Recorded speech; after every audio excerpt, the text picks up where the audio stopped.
Hey guys, I wanted to go to the next part. Initially, I wanted to teach you a bit about linear equations and solving them, giving you that foundational knowledge. The next part is simultaneous equations. So the first method that we're going to cover for simultaneous equations is substitution. So substitution is one method to solve simultaneous equations. The second method that we'll later go over would be the elimination method. So here's an example.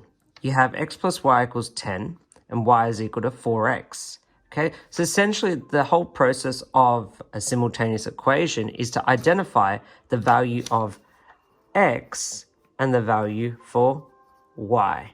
So we have no idea what these values are, but using our knowledge of linear equations, we're going to identify what these values are. So what does it mean by a simultaneous equation? Okay, so basically a simultaneous equation is, what does the word simultaneous mean? Okay, so simultaneous means happening at the same time. Okay, so if you can imagine, this is one equation, this is another equation. They're both two different linear equations. So you can imagine it's like these two lines, that's the first line, and that's the second line. So if that's, for example, let's say that's the second line and that's the first line, hypothetically, we're trying to identify the point at which these two lines meet, simultaneous. Do you see that? So basically we're trying to find out what that x value is and what that y value is.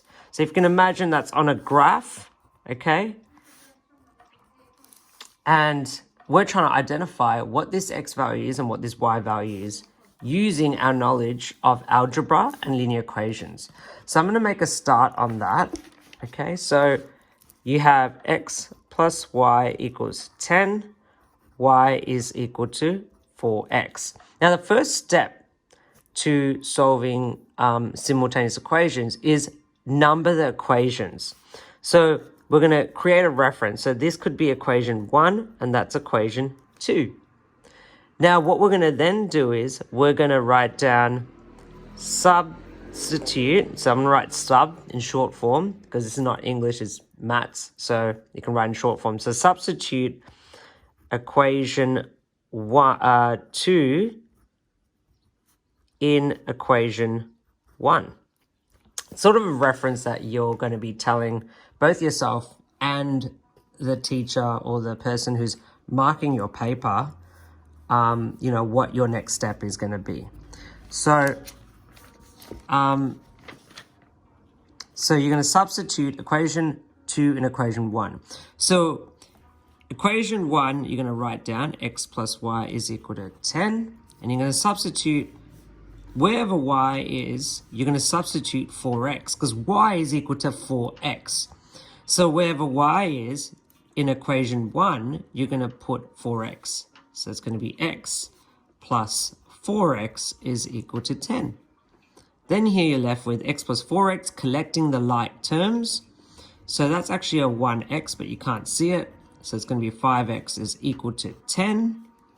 And then now you're going to solve for x. How do you find that out? What's annoying the x? The 5. So you're going to remove the 5, bring it to the right-hand side by doing the opposite of what it's doing on the left-hand side. So it's actually multiplying, so you're going to divide it. So x is equal to 10 divided by 5. X is equal to 2. Now, knowing this particular value of x, we can go into the next part. Now, we're going to then write substitute x is equal to 2 in which equation would you choose to substitute x into? Which one do you think would be easier to substitute the value of x in? Equation 1 or equation 2?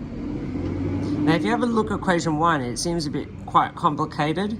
However, you still get the same answer.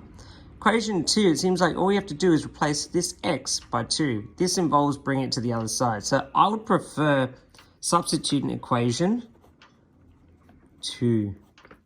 So if we substitute in equation 2, what will happen then is you're going to have y is equal to 4 times 2. Y is equal to 8. So now you have the value of x and you have the value of y. So that particular point at which those two lines meet is at 2, 8. So if you have a look there, that value of x is 2, the value of y is 8.